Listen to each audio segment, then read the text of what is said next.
Haleluya, puji Tuhan. Selamat malam saudara. Selamat kita bertemu kembali dalam renungan secara online. Malam ini sebelum kita dengar firman Tuhan, kita sama-sama berdoa dulu. Terima kasih Bapa yang baik, kami bersyukur buat waktu dan kesempatan yang masih Tuhan berikan dalam hidup kami. Biarlah kami mau pakai sebaik-baiknya untuk senantiasa duduk, diam di bawah kakimu, mendengar suaramu, bahkan melakukannya dalam hidup kami. Terima kasih Bapa yang baik, dalam nama Tuhan Yesus Kristus kami berdoa mengucap syukur. Haleluya, amin. Kita langsung saja buka di dalam Injil Matius pasal yang ke-11, ayat yang ke-28 sampai dengan ayat yang ke-30. Ayat ini sudah sangat terkenal dan bahkan menjadi ayat favorit kita saudara ya. Matius pasal yang ke-11 ayat yang ke-28 sampai dengan 30. Demikian firman Tuhan. Marilah kepadaku semua yang letih lesu dan berbeban berat. Aku akan memberikan kelegaan kepadamu. Pikulah kuk yang kupasang dan belajarlah kepadaku, karena aku lemah lembut dan rendah hati, dan jiwamu akan mendapat ketenangan. Sebab kuk yang kupasang itu enak, dan bebanku pun ringan.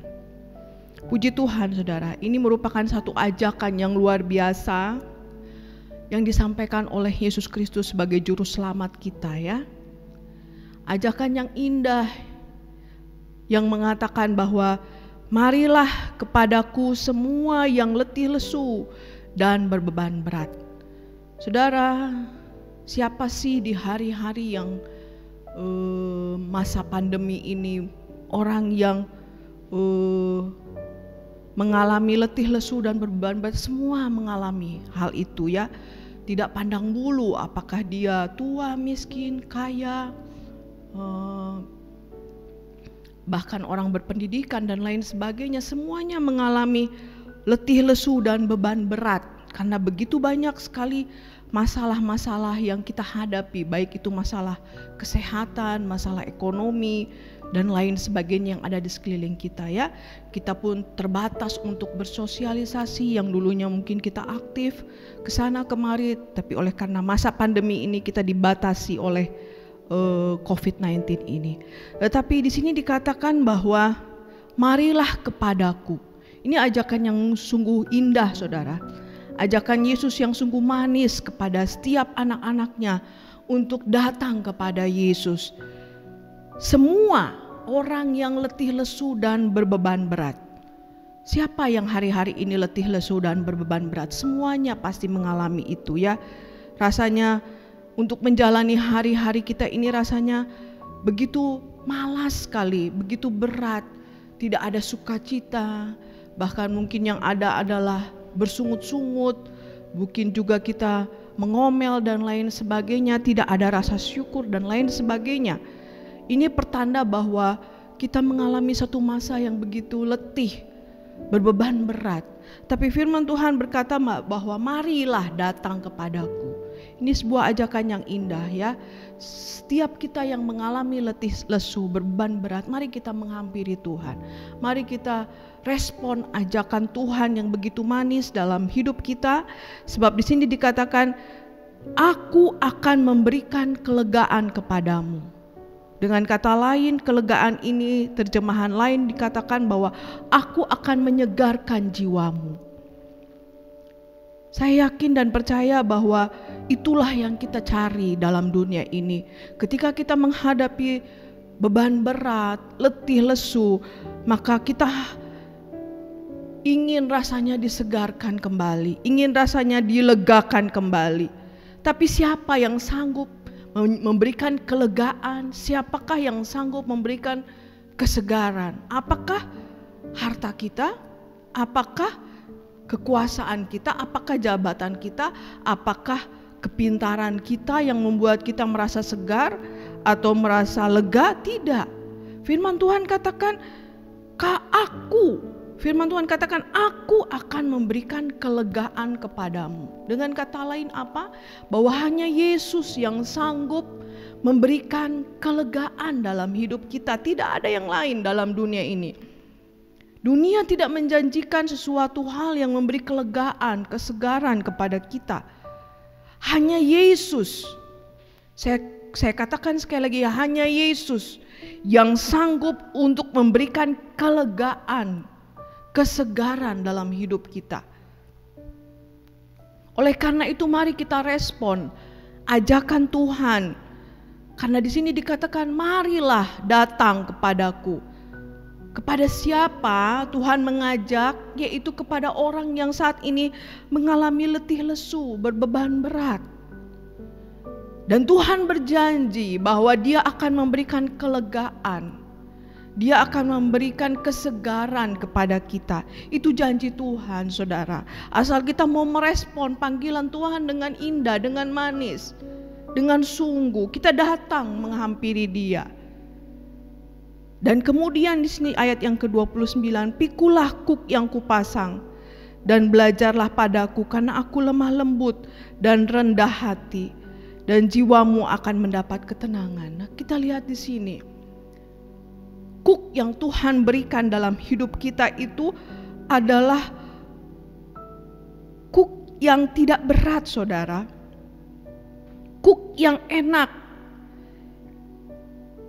yang tidak berat. Oleh karena itu mari kuk yang kupasang itu mari kita lakukan. Kita jalani itu dengan tulus, ikhlas. Jangan mengomel. Sebab di sini katakan pikulah kuk yang kupasang. Sebab apa di sini kuk yang kupasang itu enak. Ya, ini janji Tuhan, bukan janji manusia, bukan janji saya. Kuk yang Tuhan berikan dalam hidup kita itu enak, tidak membebani kita. Oleh karena itu mari kita dengan penuh sukacita menjalani hidup kita ini. Jangan selalu menggerutu, selalu mengomel. Dan di sini dikatakan belajarlah kepadaku karena aku ini lemah lembut dan rendah hati. Siapa guru yang terbaik dalam hidup kita, saudara? Kalau bukan Tuhan Yesus. Dia adalah gembala yang baik dan kita banyak belajar dari teladan Yesus. Dia adalah teladan yang sempurna bagi kita. Sebab di sini dikatakan, aku ini lemah lembut dan rendah hati. Luar biasa, saudara. Kita tahu bagaimana teladan yang Tuhan berikan dalam hidup kita. Dia siap mati bagi kita, menanggung segala dosa kita, mati di kayu salib, di kayu yang kasar untuk kita semua. Manusia-manusia yang sebenarnya kita harus mati dalam kekekalan. Tapi karena cinta Yesus yang luar biasa, Dia tinggalkan segala-galanya, merendahkan diri serendah-rendahnya menjadi manusia, bahkan harus mati di kayu salib. Ini merupakan teladan yang sempurna. Dan di sini dikatakan, aku ini lemah lembut dan rendah hati, dan jiwamu akan mendapat ketenangan. Puji Tuhan. Belajarlah kepada Yesus yang menjadi teladan kita. Dia figur yang harus kita teladani, yaitu apa? Lemah lembut dan rendah hati. Bahkan di sini dikatakan ketika kita belajar tentang Yesus, kita belajar pribadi Yesus, maka di sini dikatakan kamu akan mendapatkan ketenangan. Jiwamu akan mendapatkan ketenangan. Ada sukacita, ada damai sejahtera, itu yang kita cari, saudara. Jadi betapa indahnya kalau kita senantiasa datang kepada Tuhan, belajar tentang Tuhan dengan segenap hati kita, dan senantiasa mencari wajah-Nya. Di sini dikatakan jiwamu akan mendapat ketenangan. Luar biasa, saudara. Ini janji Tuhan. Bukan saja Dia memberikan kelegaan kepada kita, bukan saja Dia memberi kesegaran kepada kita, tetapi ketenangan jiwa pun Dia menjamin bagi kita. Kalau kita mau menghampiri Dia, kalau kita mau belajar, senantiasa meneladani Tuhan sebagai figur yang luar biasa dalam hidup kita, jiwa kita akan mendapat ketenangan. Dan ayat yang ke-30, kuk yang kupasang itu enak dan bebanku pun ringan. Oleh karena itu saudara, mari datanglah kepada Dia dalam masa-masa yang penuh dengan ketidakpastian ini. Datanglah kepada Yesus, karena ini ajakan Yesus yang begitu indah. Jangan kita mau mengeraskan hati, jangan mau kita keras kepala dan lain sebagainya. Itu tidak akan pernah membawa kita kepada kemenangan demi kemenangan.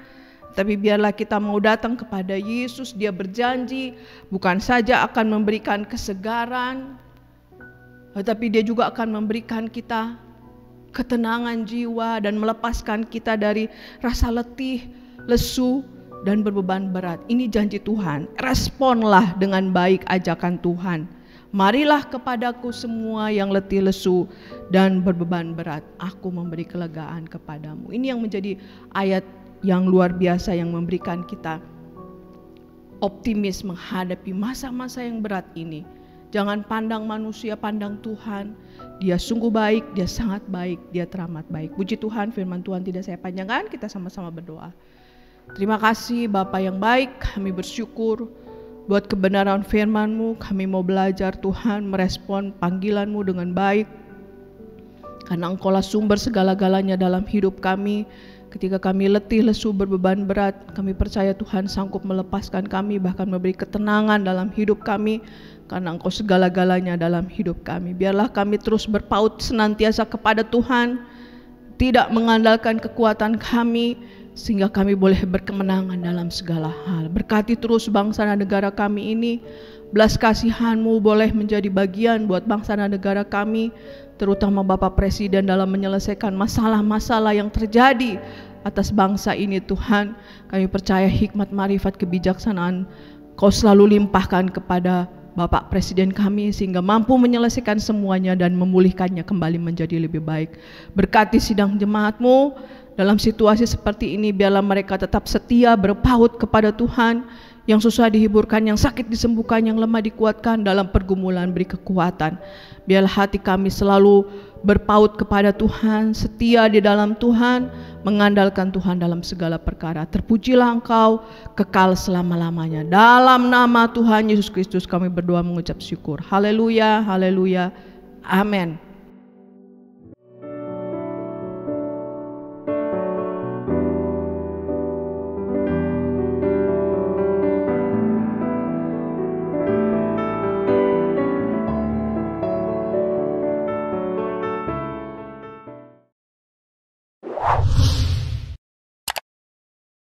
Subscribe channel YouTube GPDI Efrata Yogyakarta dan aktifkan lonceng notifikasinya untuk mendapatkan informasi seputar live streaming dan video khotbah terbaru lainnya.